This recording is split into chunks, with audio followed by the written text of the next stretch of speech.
আসসালামু আলাইকুম ওয়া রাহমাতুল্লাহি ওয়া বারাকাতুহু। আজকের দিনটা আমাদের জন্য অত্যন্ত খুশি, গর্ব, আনন্দের দিন। কারণ আমরা কম বেশি সবাই জানি এবং প্রত্যেকটা ভারতীয় এটা জানা দরকার।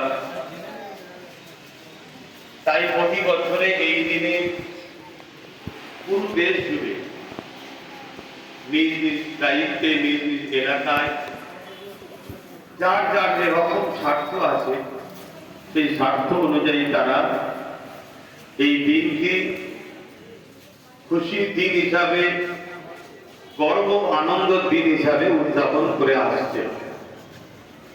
আমরাও ফুরফুরা শরীফ মুজাদ্দেদ জামান ফ্রিডম ফাইটার স্বাধীনতা সংগ্রামী পীর আবু বকর সিদ্দিকীর জন্মভূমি এই পবিত্র ভূমি থেকে আজকে ৭৮তম স্বাধীনতা দিবস উদযাপন হচ্ছে। বিভিন্ন জায়গায় বিভিন্ন মানুষ তাদের মতো করে তারা করছে। আমরাও ভারতবর্ষের নাগরিক, আমাদের জন্য এই দিনটা আনন্দ প্রকাশ করা, এই দিনকে স্মরণ করা, এই দিনে গর্ব প্রকাশ করা, এটা আমাদেরও দায়িত্ব। আমার পূর্বে আমাদের আবু আফজাল জিন্নাহ সাহেব সংক্ষেপে কিছু কথা বলেছেন। তার মধ্যে তিনি একটা কথা ফোটাতে চেয়েছে, এটা অত্যন্ত দুঃখের বিষয়। আজ আমার দেশের ভৌগোলিক পরিস্থিতিকে সামনে রেখে ঠিক এমন যেন ভাবানো হচ্ছে যে বিশেষ কিছু মানুষেরই শুধু অবদান আছে, বাকি কারো অবদান নাই। এটা আমার দেশের জন্য কিন্তু একটা দুর্ভাগ্য। কোন একটা জায়গায় যেন আবার আমার দেশকে পরাধীনতার শিকলে বাঁধার জন্য আবার একটা ষড়যন্ত্র চলছে। তাই যাতে সম্প্রীতি, ভ্রাতৃত্ব, দেশের সকল সম্প্রদায়ের মানুষ, ভাষার মানুষ, বর্ণের মানুষ তাদের কাঁধ মিলিয়ে এক হয়ে যদি চলতে পারে, তার জন্য আমাদের জিন্নাহ সাহেব এই বক্তব্যটাকে ফুটিয়ে তোলার চেষ্টা করেছে। তবে আমি দুটো বিষয়ে খুব সংক্ষেপ সময় বলবো।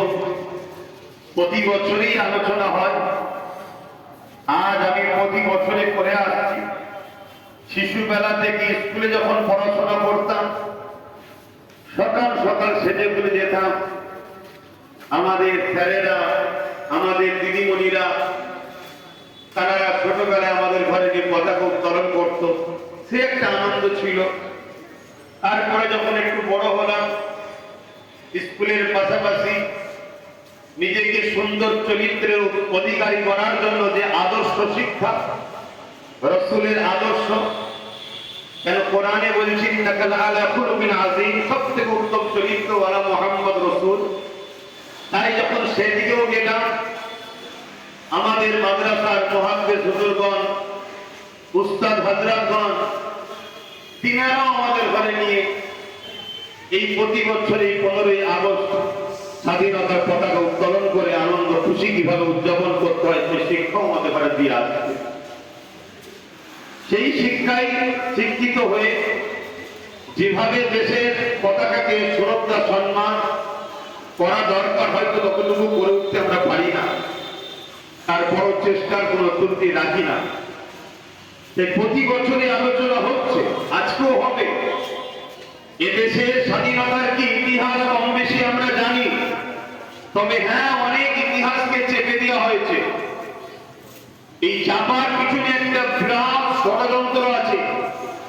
সেই ষড়যন্ত্রটাকেই আমি প্রথমে ছোট্ট করে বলি। কিছু কম বেশি 100 বছর ধরে ব্রিটিশের বিরুদ্ধে ভারতীয়রা লড়াই করছিল। 1857 সিপাহী বিদ্রোহ, প্রথম যুদ্ধ শুরু হয় ব্রিটিশের বিরুদ্ধে। তার আগেও অনেক ষড়যন্ত্র হয়েছে, কিন্তু ইতিহাস বলছে ব্রিটিশদের ঘরে কোনোভাবে ভয় দেখানো, কাঁপানো, ঘাবড়ানোর কারো সাহস হয়নি, কেউ পারেনি। ব্রিটিশদের বিরুদ্ধে চোখে চোখ রেখে বুক চিতিয়ে তাদের বিরুদ্ধে লড়াই করে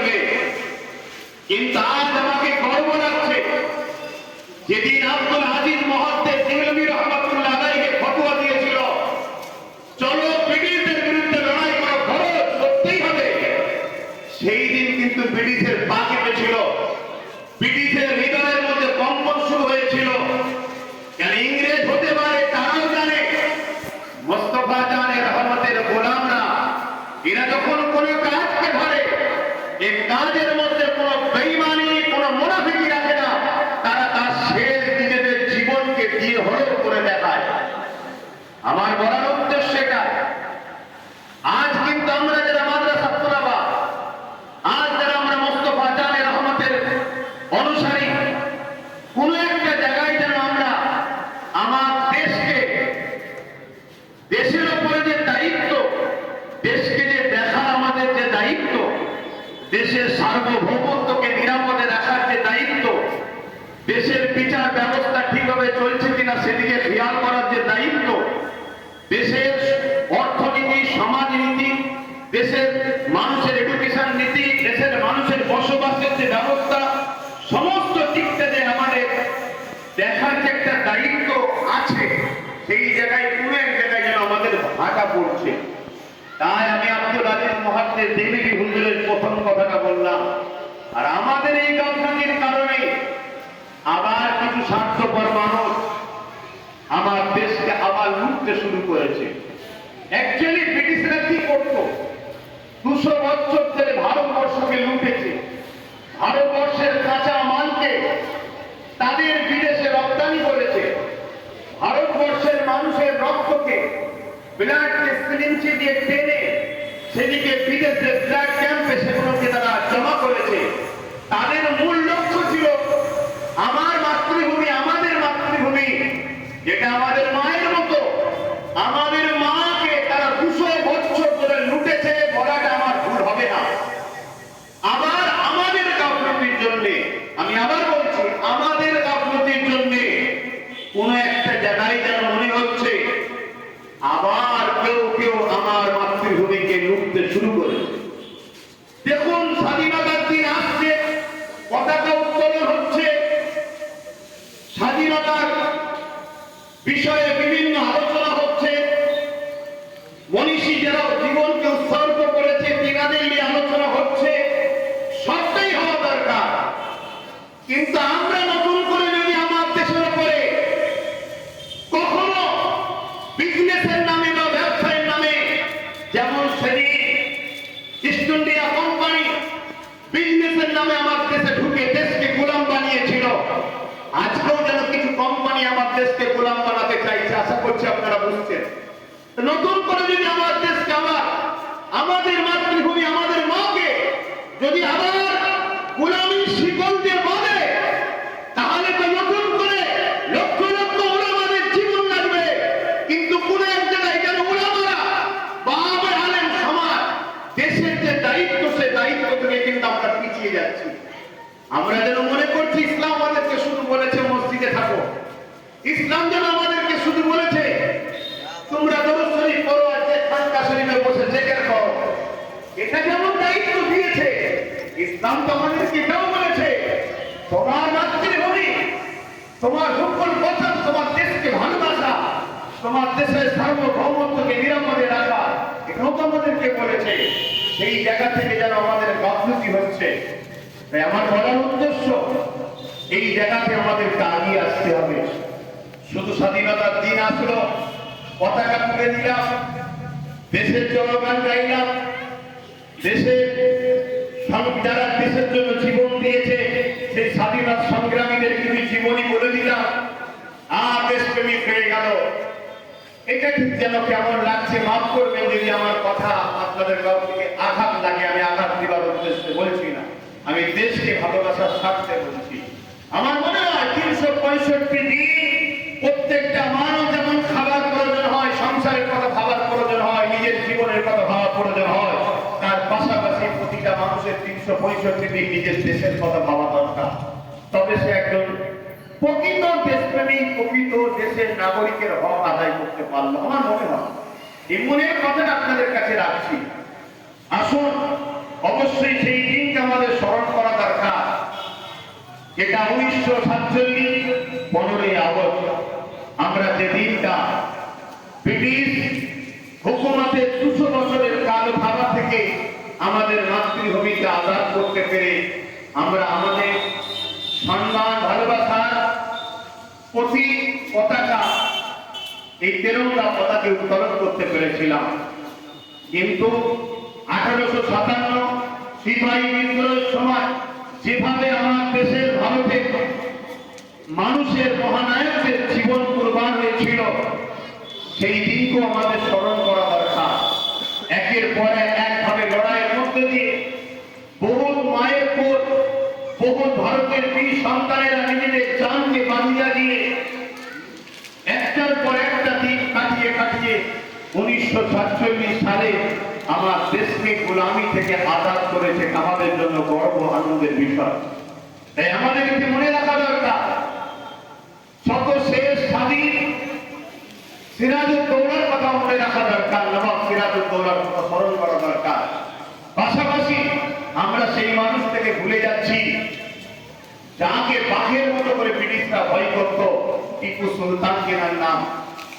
আজকে তেনাকেও আমাদের স্মরণ করা দরকার। আমাদের বাচ্চাদের এসব জীবনী পড়ানো দরকার, জানানো দরকার কেমন বীর যোদ্ধা তেনারা ছিলেন। আমাদের স্মরণ করা দরকার নেতাজি সুভাষচন্দ্র বসুকে, তিনি যেভাবে দেশকে আজাদ করার জন্য আজাদী ফৌজ তৈরি করেছিলেন, যেভাবে তিনি সংগ্রাম করেছেন, যেভাবে তিনি দেশকে আজাদ করার জন্য লড়াই করেছেন, সেগুলোকে আমাদের মনে রাখা দরকার, শেখা দরকার এবং বাচ্চাদের শেখানো দরকার। আমাদের মনে রাখা দরকার কলিকাতার ভেতরে বিনয় বাদল দীনের মতো যুবক সন্তানেরা, আমাদের গর্ব কিনারা, আমাদের দেশের মহানায়ক কিনারা প্রকাশ্য ঢুকে গিয়ে যেভাবে ব্রিটিশদের বিরুদ্ধে নিজের জানকে বাজি লেগে লড়াই করেছে। সামান্য বয়স 18 বছর বয়স ক্ষুদিরাম বসু যেভাবে ফাঁসির কাঠগড়ায় ঝুলে গেছে দেশের জন্য, আমাদের সেই দিনকে খেয়াল করা দরকার।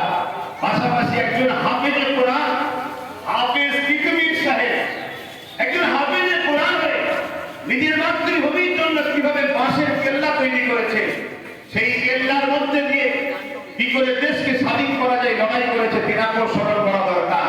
কিন্তু এই জায়গায় একটা কথাও বলা দরকার, আজকে সেই কিকমির সাহেবের এলাকা নারকলবেড়িয়া, যেটা আমার বাংলার বাদুরিয়ার মধ্যে পড়ছে, দেখলে কান্না পাবে সেই এলাকাটাকে কতটা আনকালচার করে রেখে দেওয়া হয়েছে। দেখুন, বাংলার উপরে একটা প্রথম থেকে টার্গেট আছে। ভারতবর্ষের প্রতিটা অঙ্গরাষ্ট্র রাজ্য থেকে দেশের জন্য অনেক মহানায়ক আত্মবলিদান দিয়েছে, সবাইকে ফেরত জানায়।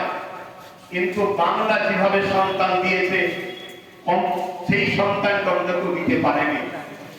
আজকে সেই জন্যে বাংলার উপরে আজকে দেখুন সিধু কানু, তিনারাও আমার বাংলার সন্তান।